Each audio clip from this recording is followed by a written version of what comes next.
Hello, this is Serrano Keith Baldier from Texas Justice Review. I am outside federal court in Dallas, Texas.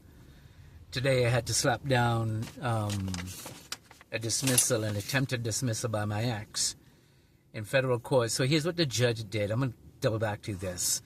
The judge dismissed these high-powered attorneys from Carrington and Coleman, Whitney Green, Anna Long, and what's the other guys? Victor Slavic or something like that, and Carrington and Coleman. What they did is they went and they did a lot of lying and a lot of deceiving in family court. And I mean, I'm not talking about little lies. I'm talking about something huge.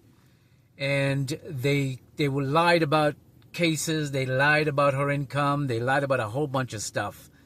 And they lied about I sued 5 people and all this kind of stuff. And so I brought their names into this case because they're the one who are perpetrating all this stuff with her. And so he said, no, you can't sue an attorney. I did sue her first attorney, Victoria Warner. She tried to get it dismissed, crying immunity, and the judge says no. Sued them for the same thing. They can't cry immunity. There is no immunity when you commit fraud and you do this kind of nonsense. So today I had to file a 40-page response because here's something else she did. She concealed $1.2 million. She paid $90,000 to conceal that kind of money. She got a fraudulent application to seize the house while there's a bankruptcy filing. So I prepared my bankruptcy on the 20th of June, but I filed it the very day I was supposed to be giving up my house, ordered to give up my house, even though all the money for me to pay her off is hidden.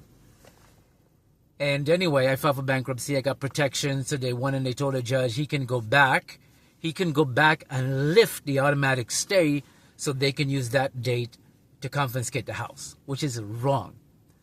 If a judge takes a case a month later, only at that time he can rule.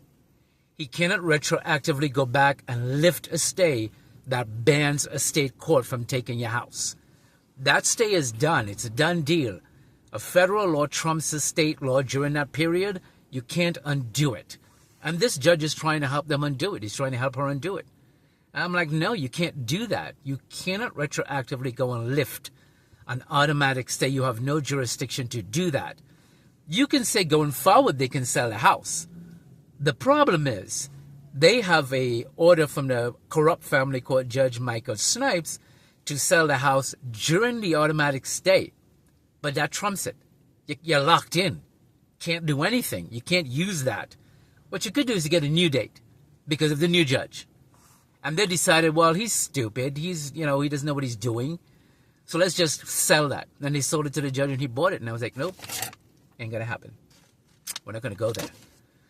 In addition to that, what she did was she had an attorney, probably paid about $5,000, prepare her response to dismiss. Because the judge dismissed the lawyers, he didn't dismiss her. She had already answered on her own. Once you answer a complaint, you answer the complaint. And so she's trying to say, well, even though I complained, he doesn't have a case because you said so, he doesn't have a case, and that's how you dismiss the lawyers. No, you answered. So you held to it. So I had to respond to all of that nonsense she's filing. But what I want to do is I want to catch the lawyer. See, I'm like that. I think when God gives you a task, it's a task. It's to test the system, to change the system. And that's what Jesus did, test the system to change the system. If there's dishonesty, you bring it down. And so I challenge in this thing, I want to know who that lawyer is. Because my ex, she's a wage worker. That's all she is. Like to party, go out, meet friends. You try to talk to her about the law or religion or something else legal, she shuts down. I don't want to talk about that. How it is you filed a complex litigation in response to having, where did that come from? It came from a lawyer. Who is this lawyer? It's a ghostwriter. A lawyer cannot ghostwrite something, hand it to a pro se person and say, go file that. Because then that person have to explain it. Explain what you filed. Well, because what you filed is incorrect. What you filed is malicious. What you filed is wrong. So can you explain it? Well, I actually have well, good. Let's bring that person in. And that's what I intend to do. I'm going to find that lawyer who filed this, charged her for it, hand it to her, and it was wrong on the law. Wrong on the law. Can't dismiss. Can't retroactively go back. How is she going to explain that? She can't. There's points of authority. How are you going to explain a point of authority? Can't.